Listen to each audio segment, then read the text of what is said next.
O Brasil é um país que enfrenta muitas turbulências, mas eu penso que nunca, em tempo algum, viveu-se tantas turbulências seguidas e que não param. Nós estamos vendo aí a continuidade, após esse julgamento conflituado do Supremo Tribunal Federal, a continuidade desse quadro deplorável, né? A República decaída do Brasil.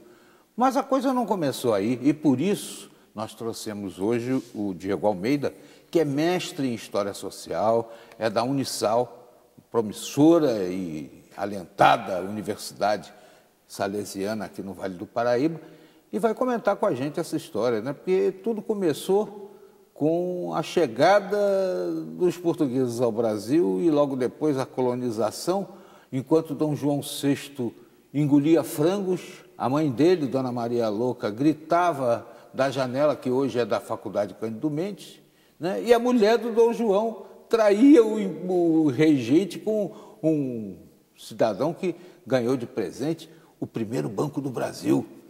Que coisa, hein? Essa história é muito suja desde o início, professor?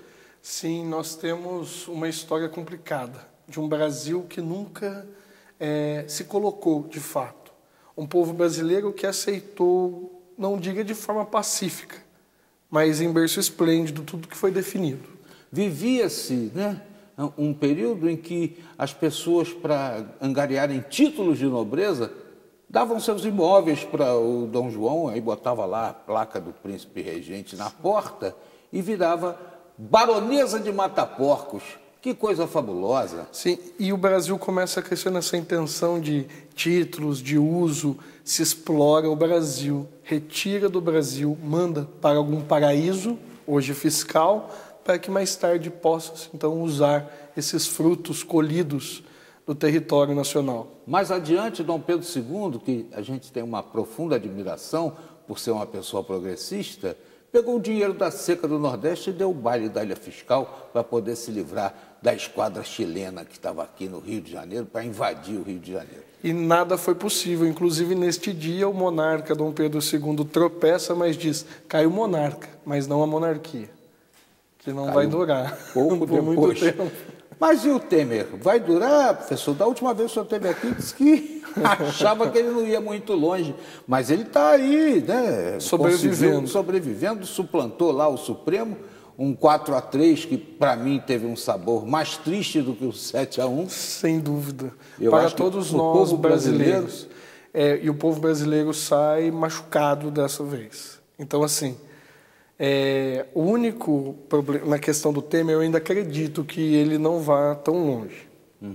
Vou insistir. Ainda temos que pensar no impeachment, tem muita coisa para acontecer. Ele diz que já tem os votos necessários para ganhar lá na Câmara, embarrear qualquer processo que venha contra ele. Então, porque agora os outros também estão assustados. Nós assustamos todos aqueles que ali estavam, mediante a tanta denúncia, a tanto processo, a finalmente caçando aqueles que são inimigos da democracia, que são esses que estão roubando o povo brasileiro, estão assustados. E se estão assustados, eles farão resistência. Porém, nós também precisamos fazer resistência. O momento pede que o povo pare com essa bipolaridade, como se existissem dois times lutando, e comece a perceber que todos nós queremos um Brasil melhor. E se queremos, devemos fazer para que aconteça. Isso está na mão do povo brasileiro. O Temer está usando ferramentas a seu favor. Isso a própria Constituição proíbe. Somente por isso ele já deveria ser retirado do poder. Tudo isso, todo esse episódio que nós vivenciamos nos últimos dias só mostra instituições enfraquecidas e que precisam urgentemente serem revistas. E o povo precisa participar. Não existe outro sinal para a democracia senão esse, da participação popular. Mas uma participação consistente, verificando que a vontade do outro também é a minha, e não me colocando contra o próprio povo, o povo se colocando contra o povo, como se fossem dois times de futebol decidindo a situação do país, como um time que veste a camisa vermelha e outro azul. Politicamente, o PSDB poderia ter um papel significativo nesse momento, significativo, digo eu, porque poderia sair do governo. Está discutindo essa questão, mas o Temer já apareceu abraçado com Aécio Neves e trazendo a tiracolo também Geraldo Alckmin, governador de São Paulo, que estariam tentando convencer os chamados tucanos de cabeça preta, que são os jovens do partido, a manterem lá suas posições de apoio na Câmara, no Senado e ainda também mantendo os ministérios que estão sendo agarrados por unhas e dentes. E veja que interessante, isso que eles estão fazendo, provando que não, como Getúlio Vargas dizia, na política não existem amigos ou inimigos, existem aliados. Nós, povo brasileiro, deveríamos nos aliar, mesmo que por vezes nossas ideias fossem distintas, mas para que possamos vencer, porque eles estão fazendo isso, eles estão se aliando contra o povo brasileiro. E vem aí, provavelmente, a votação em lista fechada, que permitiria que pessoas que se desgastassem em imagem perante a opinião pública se mantivessem no poder indicados pelos partidos. Sim, e não podemos permitir. Eles precisam mostrar a cara, apresentar suas ideias. É um momento que a democracia se coloca muito frágil.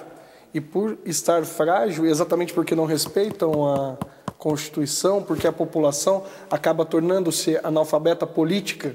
Por quê? Porque nada é trabalhado, as pessoas simplesmente são convidadas a votar sem ter a mínima ideia do que estão fazendo. Professor, eu gostaria então que a gente aproveitasse esse momento que estamos aqui para usar didaticamente a televisão para a gente vir do início, na hora de votar, não trocar voto por camiseta e, de repente, como percorrer esse livrinho que o senhor teve o cuidado de fazer esses índices laterais e no topo. Sim. Mas eu vou lhe pedir para a gente aprofundar isso na sequência da entrevista. Nós voltamos já com Diogo Almeida, mestre em História Social, ele falando a respeito desse momento trágico, né, da nossa república tão decaída.